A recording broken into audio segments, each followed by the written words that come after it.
Hello, everyone, and welcome. I'm Jennifer Urzio, and that's Iris Goldfeder. And we are so excited today to bring you a little bit of teaser about our upcoming class that we've co-created together, which is amazing.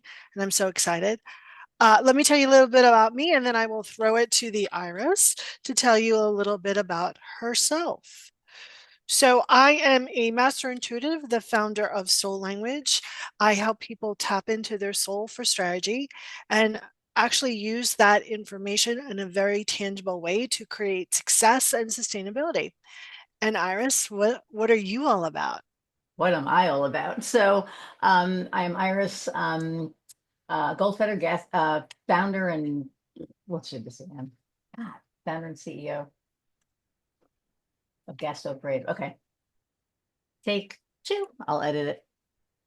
You ready? Sure. Hi, everyone. I'm Jennifer Izio, and this is Iris Goldfeder, and we are here today to give Your you a head is little. cut off. There we go. Oh, You want your head in there. okay, take three. Hi, everyone. I'm Jennifer Izio, and that is Iris Goldfeder. And we have put together an amazing class called Soul Powered Precision, the Ideal Client Attraction Intensive. We want to give you a little teaser, a little taste of it. So I'm going to briefly introduce myself, and then I'm going to throw it over to Iris so she could tell you about her goodness. I am a master intuitive. I created a paradigm called Soul Language, which combines soul and strategy. Why do you want that? Because your soul knows all the answers. And when you put that into divinely inspired action, it not only creates sustainability in a business, but it also creates success and ease. Iris, what are you all about? I am Iris Goldfeder, CEO and founder of Gas Stove Creative. We are all-in-one marketing solutions for service-based businesses.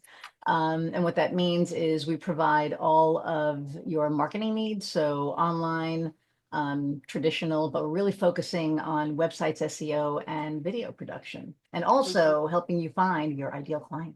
Yeah, I think it's great because it's all one-stop shopping. And I think people get really confused about their marketing and really they do their life by jury. So they ask several different marketing team members, like, what do I do and who should I be? And by the time they're done, they've got this weird patch quilt marketing that doesn't really talk to anyone and doesn't And, really and they, embody the their vendors don't soul. talk to each other, right? So the contractors that they hire don't, like, the left hand doesn't know what the right hand is doing, and that's what we do. We help all the hands work together. Good. That's beautiful. So today we're going to just kind of dip our toe into kind of three topics.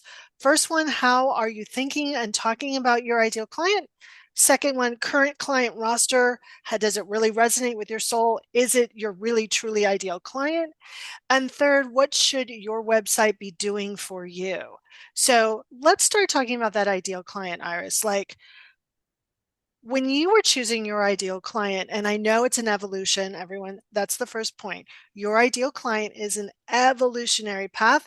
You're changing, and that ideal client is going to be changing. And the more that you tune in, it gets more clear, and you can actually talk to them easier. But Right. tell me about your big why and how it related to your ideal client. So my very first why was I needed, rather than collect unemployment, I needed to do something. Yeah. So it was take it, do whatever I could. My why became um, I I really care about my clients. Um, and my why is twofold. It's for my clients to succeed and not just succeed, but wildly succeed. Um, and my family, Yeah. you know, um, my wife has a job. She makes, very good money, but chances are she's younger than I am. I'm probably going to kick it before she does. So I want to make sure that, you know, she's taken care of and that, the pups are taken care of and Right. that my clients are taken care of. I mean, Yeah. that's really all of it. And it comes from a very um, heart-centered place. Like I believe in empathetic marketing, not, oh my God, what were you thinking when you did this? Right. Or bro marketing or fear-based Gross. marketing, right? Yes. Well, the fear-based drives Yeah. me insane. Yeah. And I think that's really important because if you're going to be taking this class, we all know that you have a big why.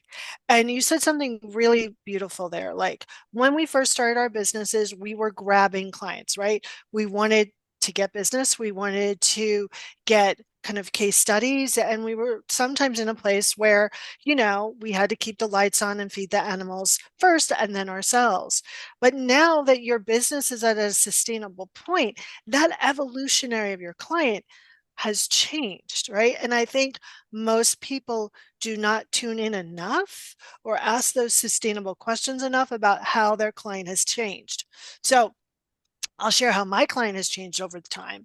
When I first started Soul Language, I was talking to gurus because I thought I knew in my body that gurus could really utilize Soul Language. Well, gurus didn't want that. They got their thing, one size fits all. And I kept like going, I know this is my ideal client. I thought it was, but I really wasn't going in and asking those questions that really created that shift. And I started going, okay, if I let go of my pride, who would truly be my ideal client, right? If I let go of knowing who my ideal client, knowing in quotes with my mind, who would my ideal client would be. And what that happened, that knowledge happened in the shower. And there I heard spiritual renegade. And I went, oh yeah. When I say spiritual renegade, if you are a spiritual renegade and you're my ideal client, you resonate with it. And then you always go, oh, tell me more about that. So, how has your client changed over time, Iris? My client has changed from the, well, anybody who needs marketing to, now I'm focusing on business owners 500, 5 million, Yeah, who are there already. Like they've hit that pinnacle and now they're like, okay, I've done the marketing and now what's next? Um, will I help startups? 100%. But for me, it's been about um, knowing my and the business's worth and value. I think we were playing small in the beginning, and now I've seen what we can do. I know how we help people. And so, because of that, my client elevated. I've elevated, so my client elevated. Same thing with the website. yeah, Your website and the copy is going to elevate because you're elevating. So, you can't get here if you stay here, right? In order to get here, you have to move up. So that goes for everything, your marketing, your copy on your website, your mindset. I think yeah, all of yeah. And that's a perfect example of like if you're not willing to evolve your marketing, if you want a one size like, okay, one and done, I'm done. Because heart-based entrepreneurs most of the time despise marketing, right? But it gets to be fun. It gets to be, conversations and interactive and evolution. And when people understand that it's okay to, and more than okay to evolve in your marketing, I don't know about you, but as a heart-centered entrepreneur, I go, okay, I'm not failing if my marketing is evolving. And yeah. I know you're going through an evolution in your marketing now. I am. And the funny thing about all this is, we're going to help you identify your ideal client. I was doing some work with Krista Grasso, who is just Amazing. she's amazing in systems, but not like SOP systems, like actual full company systems. And I realized that I was talking to the wrong person. Right. I thought I knew who my ideal client was, but because I've elevated, so did the client. And now my messaging, you'll see my messaging is going to be a lot different. And I think that's it, right? So for us, it's like, the cobbler's shoes are always, Yeah. holy or whatever, plumber has leaky pipes. Um, but when it comes to your ideal client in general, it evolves. As you evolve, your client evolves. And you have to, like Jennifer said, you have to really be cognizant of that because if you're not, then you're going to be talking to the wrong people and people are going to be sending you the wrong people, which Right. has been, Right. historical. And that's what I think is so important about having that kind of internal knowledge of your ideal client on a embodiment level and then having the words is because when you're talking to people they will really get a firm picture in who they should send you, who are your joint venture partners, who are your teammates, who are, the people that are going to help grow your business, and clients.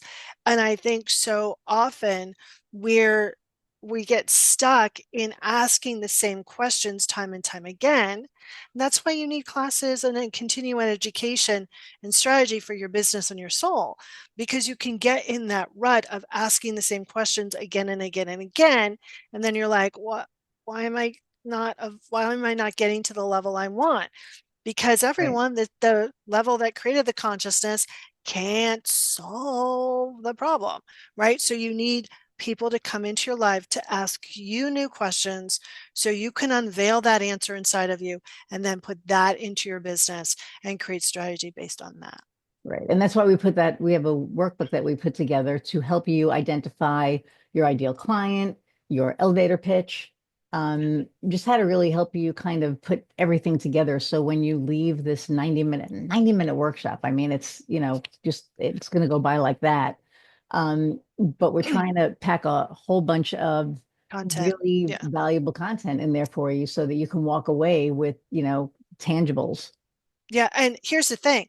Once you have that structure, right, you can continue to use that workbook, watch the replay every time you're hitting that plateau again to have that next evolutionary client be unveiled for you. Let's talk about our current client roster. Um, we often hear, right, like clients need to resonate with your soul and they need to align with that and they need to feel good. And you can hear my eye roll as I say that sometimes because that is so true. Mhm. And I think people get stuck in not understanding what a feel good client is and also trying to convince someone Mhm. to be their client versus, having that client, they're actually picking the client versus the client picking them. Yes. Yes. And I think that, well, it's what we talked about yesterday on our live that kind of blew up. But you know, when you meet that ideal client, you there's like this thing that happens, right? There's this like connection, Chemistry. Yeah. and this crazy chemistry. I could talk about you and I. I have a new client that um the way it happened was funny because I got a message on my phone and I thought it was spam. So I wasn't going to respond. And then I was like, well, what the hell? I'll call. And their mission and my mission in life is very aligned. Our values are aligned. And it was one of the best calls that I've had in my entire time of owning my Yeah. business is client wise. That's the client you want, the client that you hang up and you're just all smiley because you're like, oh my God, she gets it, or Right. they get it, whoever. And when you and I met, Yeah. it was like, for me, it was like, oh my God, duh, it's a no-brainer. Um, but as soon as we met, we knew we were like, we're gonna be like lifelong, Yeah. friends. And I knew I was gonna be working with you. Thank And you. so, Yeah. And it's that's the way it should be. It shouldn't be like pulling teeth. It mm-mm, shouldn't be hard. It shouldn't feel icky and stick in your body. If you're getting the words caught up on your tongue, that's an internal thing that we need to kind of, and then we need to support that with words that kind of feel good in your body and right, resonate with you, mind, body, and spirit. And here's the thing. I have been willing to fire clients, right? Because they weren't in alignment. And I'm not saying it was an easy thing, but when I did it, it allowed me to go, oh, really put into like stone. That is not my ideal client. And I fired that client in mid sentence because I knew that this was a Lucy. I pick my clients based on Peanuts crack characters, me up. right? So my Peanuts characters are Linus's and Sally's, right? Linus carries around a security blanket. He is the love bug of the Peanuts. Sally, fierce and fiercely loved, and she wants to make an impact in the world. Occasionally, I would work with a Lucy. Lucy's always going to pull that football. And it was kind of a devaluing myself to allow a Lucy to come into my client roster. So this was a Lucy client. and I could feel her getting ready to blame me for her not moving the needle. And I went, yeah, I don't think I'm the person for you. And she goes, what? I go, I don't think I'm the person for you. I don't think this is working. Yeah. And I'm like, I'm going to return all of your money. And we had several sessions already.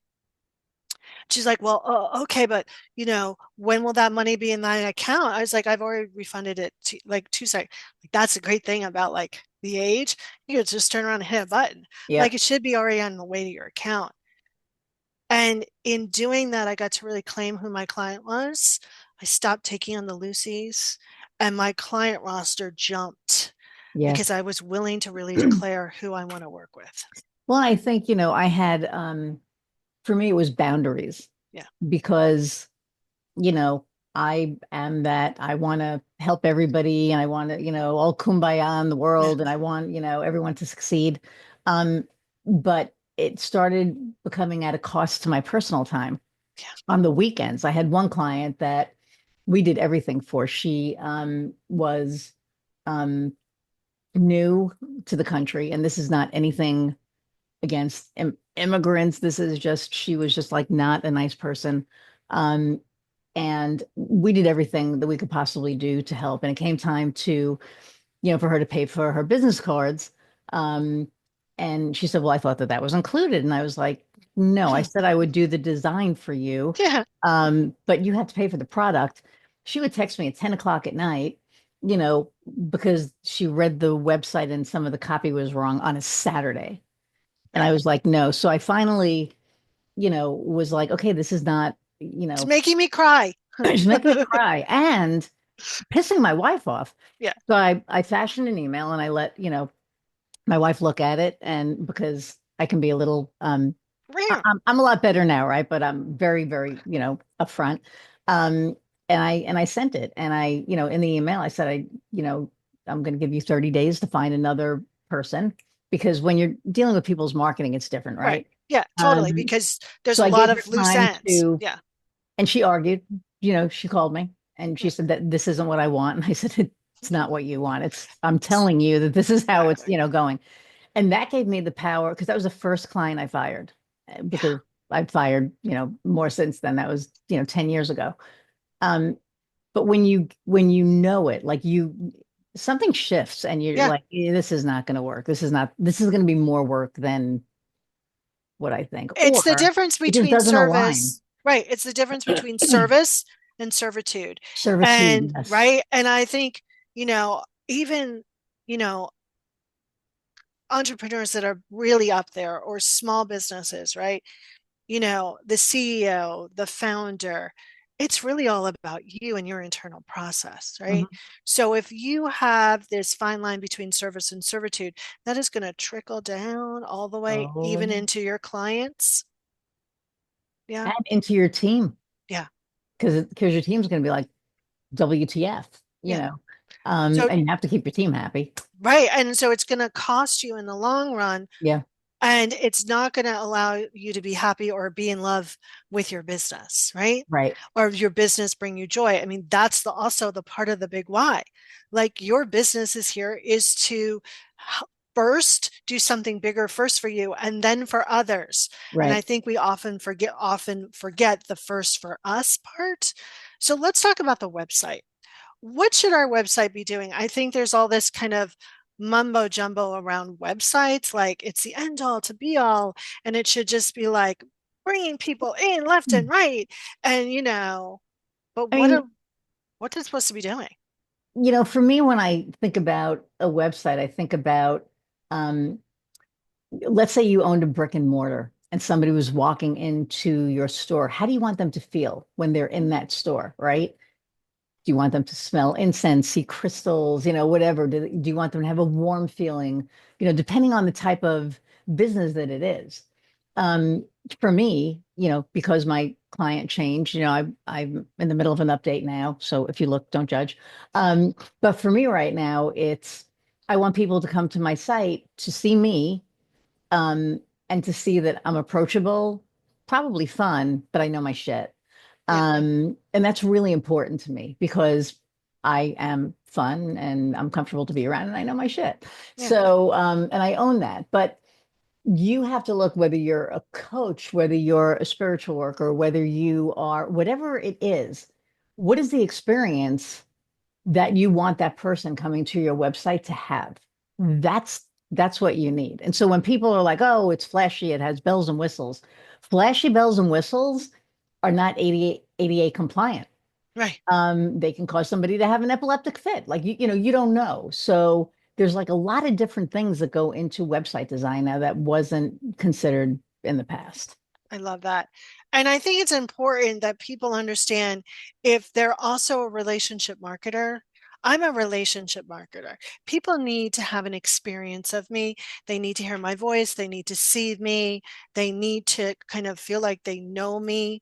Um, have I had people, yes, click yes, and then just sign up and I haven't met them or know them? Yes. But I find out then that they've been lurking and reading all my stuff and looking at all my videos. So you have to understand what kind of marketer you are, and you can have a huge sustainable business as a relationship marketer. But that you need to know that, especially for your ideal client and for the look and the feel of the website, correct? Right. Yes, and you want that homepage to speak directly to your ideal client because that's how it gives them, that's the catalyst for them to move further down into the site. It's like that hero image needs to tell them immediately, oh, this is the person for me, or this is the business for me, or whatever. So it's just really important to um, have the right messaging on it. Yeah. So I'm really excited about our class, Me which is too. happening February 7th, everyone, At at noon Eastern. noon Eastern. And the link will be included below. And if you have any questions or if you want to see if this right is for you, check out the landing page and or contact one of us. We're really easygoing people, mostly, Pretty much. pretty much. And here's the thing. I was in marketing PR for 17 years. I used to write those blue cards for producers to give to the hosts. So I think and I talk in sound bites. There's only two people that I've ever taught marketing with. One is Erin Saxon, who's a former producer of The View, my best friend, and former boss. And the other one is sitting across from me via Zoom. Like, I'm kind of a brat, right? So I know that this is going to be a kick-ass class, Yeah. and I know the value that each one of us bring and the content. And I'm really glad that there's going to be a replay because I know that we're going to, machine gun it in a good way, that people can start to listen to this time and time again and continually to gain knowledge, wisdom, and more importantly, actions from the content. Right. And you'll have that workbook that you can, we'll give you the file, you can reprint it and, do whatever you want with it. But you'll have that tool to always go back as you evolve. You can put all the information, back into that and your copy and your marketing and all the things will evolve with you because it's really important that everything evolves together. So I'm excited. I'm really super excited about this because I just think that the amount of value that you're getting, and it's 90, you're literally getting like 90 minutes of us, and we're two powerhouses in what we do for $97. And honestly, the only reason that we're even putting a price tag on it is because we want you to have some skin in the game, because we know Yeah. that if you don't, then you most likely won't show up. Beautiful. I want to thank you all for watching. If you have Thank any you. questions, you guys know where to find me. Thank you, Iris, for playing with me today. Thank you for playing with me. All right, everyone. See ya.